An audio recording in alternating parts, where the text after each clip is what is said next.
Hello, Internet. It's time to read the Bible. Picking up May 14th reading, 1 Samuel chapter 15, verse 1, chapter 16, verse 23.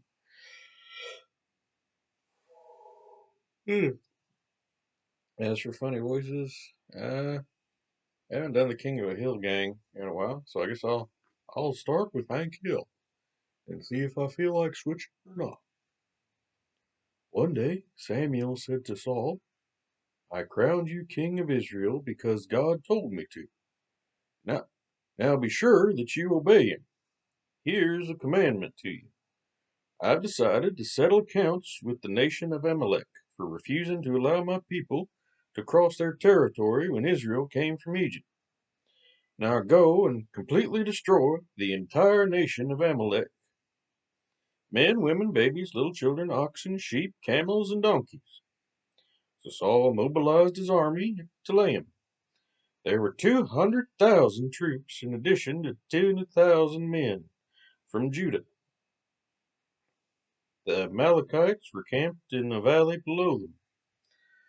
Saul sent a message to the Canaanites, telling them to get out from among the Amalekites or else die with them. "For you were kind to the people of Israel when they came out of the land of Egypt," he explained. So the Kenites packed up and left. Then Saul butchered the Amalekites from Havilah all the way to Shur, east of Egypt. He captured Agag, the king of Amalekites, but killed everyone else. However, Saul and his men kept the best of the sheep and oxen and the fattest of the land. Everything, in fact, that appealed to them. They destroyed only what was worthless or of poor quality. Then the Lord said to Samuel, "I am sorry that I ever made Saul king, for he has again refused to obey me." Samuel was so deeply moved when he heard what God was saying that he cried to the Lord all night.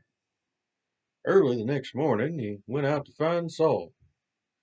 Someone said that he had gone to Mount Carmel to erect a monument to himself, and had then gone home on to Gilgal. When Samuel finally found him, Saul greeted him cheerfully. "Hello there," he said. "Well, I have carried out the Lord's command." "And what was all that bleating of sheep and lowing of oxen I heard?" Samuel demanded. "It's true that the army spared the best of the sheep and the oxen," Saul admitted, "but they are going to sacrifice them to the Lord our God, and we have destroyed everything else." Then Samuel said to Saul, "Stop! Listen to what the Lord told me last night." "What is it?" Saul asked. And Samuel told him, "When you didn't think much of yourself, God made you king of Israel, and he sent you on an errand and told you go and completely destroy the sinners, the Amalekites, until they are all dead. Then why didn't you obey the Lord? Why did you rush for the loot and do exactly what God said not to?" "But I have obeyed the Lord," Saul insisted. "I did what he told me to. I brought King Agag, killed everyone else.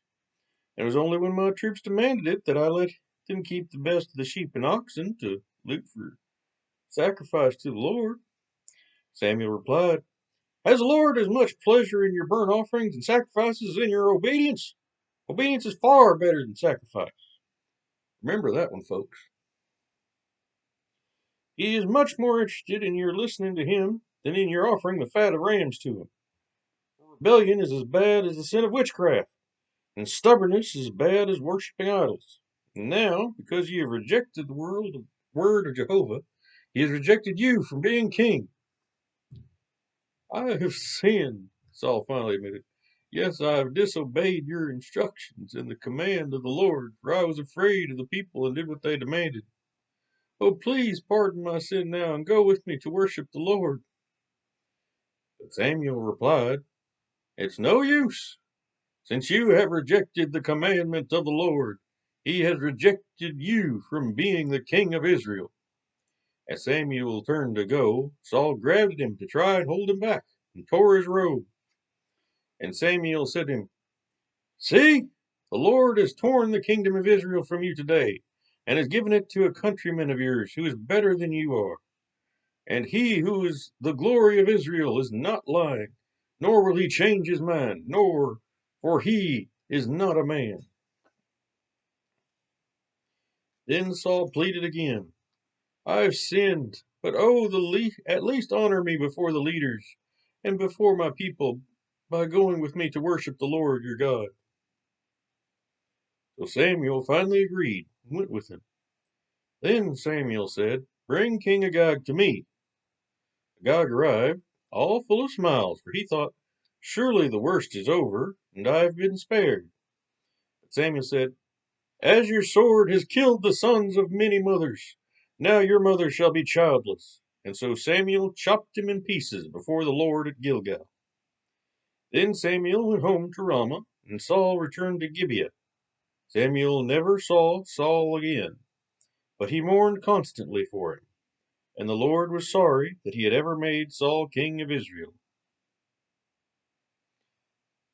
Finally, the Lord said to Samuel, You have mourned long enough for Saul, for I have rejected him as king of Israel. Now take a vial of olive oil and go to Bethlehem to find a man named Jesse, for I have selected one of his sons to be the new king. But Samuel asked, How can I do that? If Saul hears about it, he will kill me. Take a heifer with you, the Lord replied, and say that you have come to make a sacrifice to the Lord. Then call Jesse to the sacrifice, and I will show you which of his sons to anoint. So Samuel did as the Lord had told him to do. When he arrived at Bethlehem, the elders of the city became trembling to meet him. What is wrong? They asked. Why have you come? But he replied, All is well. I have come to sacrifice to the Lord. Purify yourselves and come with me to sacrifice. And he performed the purification rite on Jesse and his sons, and invited them too. When they arrived, Samuel took one look at Eliab and thought, Surely this is the man the Lord has chosen. But the Lord said to Samuel, Don't judge by a man's face or height, for this is not the one. I don't make decisions the way you do. Men judge by outward appearance, but I look at a man's thoughts and intentions. Then Jesse told his son Abinadab to step forward and walk in front of Samuel. But the Lord said, This is not the right man either.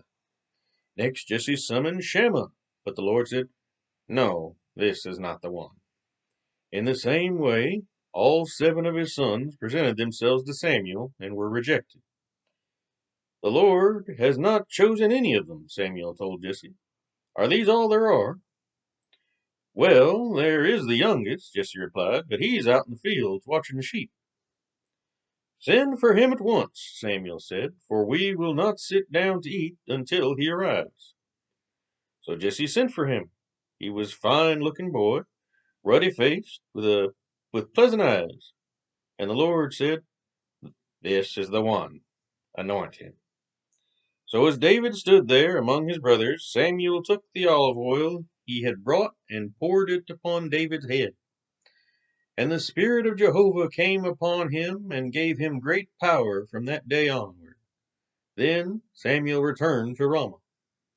But the Spirit of the Lord had left Saul, and instead the Lord had sent a tormenting spirit that filled him with depression and fear. Some of Saul's aides suggested a cure.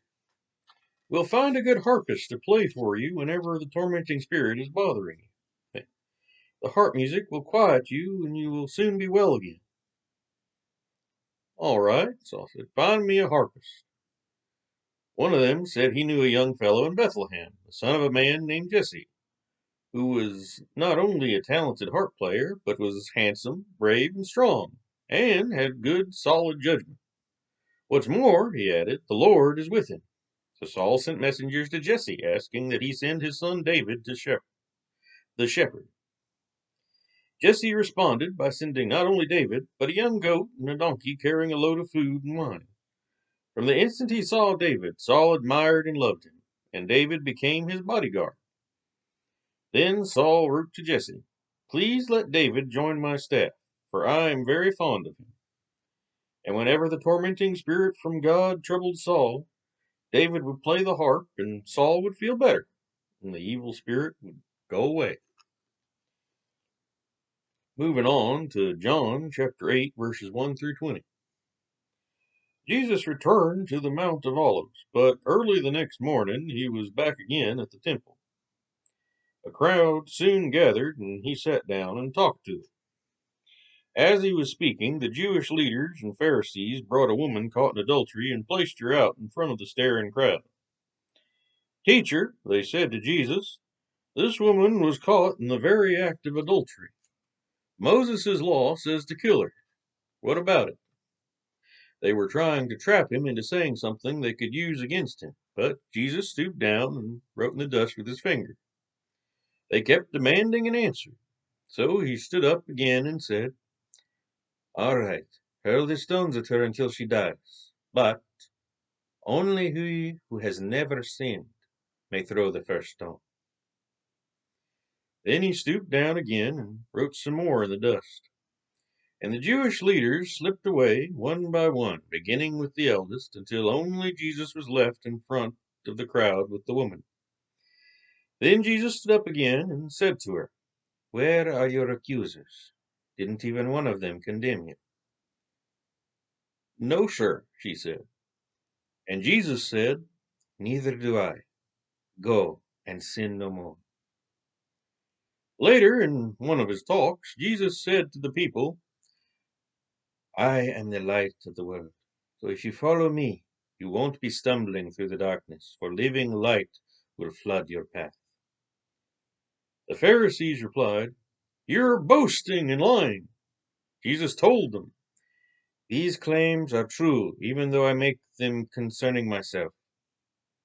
For I know where I came from and where I am going, but you don't know this about me." First, that stupid missile meme popped in my head as soon as the missile knows where it is because it knows where it isn't. Never mind. That is completely irrelevant to the passage. It's just my ADD attacking me. Alright. "You pass judgment on me without knowing the facts. I am not judging you now, but if I were, it would be an absolutely correct judgment in every respect. For I have with me the Father who sent me. Your laws say that if two men agree on something that has happened, their witness is accepted as fact. Well, I am one witness, and my Father who sent me is the other." "Where is your Father?" they asked. Jesus answered, "You don't know who I am, so you don't know who my Father is. If you knew me, then you would know him too." Jesus made these statements while in the section of the temple known as the treasury, but he was not arrested, for his time had not yet run out. We now turn to Psalms chapter 110, verses 1 through 7. Jehovah said to my Lord the Messiah, "Rule as my regent. I will subdue your enemies and make them bow low before you." Jehovah has established your throne in Jerusalem to rule over your enemies. In that day of your power, your people shall come to you willingly, dressed in holy altar robes, and your strength shall be renewed day by day like morning dew. Jehovah has taken oath and will not rescind his vow, that you are a priest forever, like Melchizedek. God stands beside you to protect you. He will strike down many kings in the day of his anger. He will punish the nations and fill them with their dead. He will crush many heads, but he himself shall be refreshed from springs along the way. And finally, we have Proverbs chapter 15, verses 8 through 10. The Lord hates the gifts of the wicked, but delights in the prayers of his people. The Lord despises the deeds of the wicked, but loves those who try to be good. If they stop trying, the Lord will punish them. If they rebel against that punishment, they will die. Solemn words. I hope you enjoyed the reading. I hope it edified you in some way. And as always, God bless.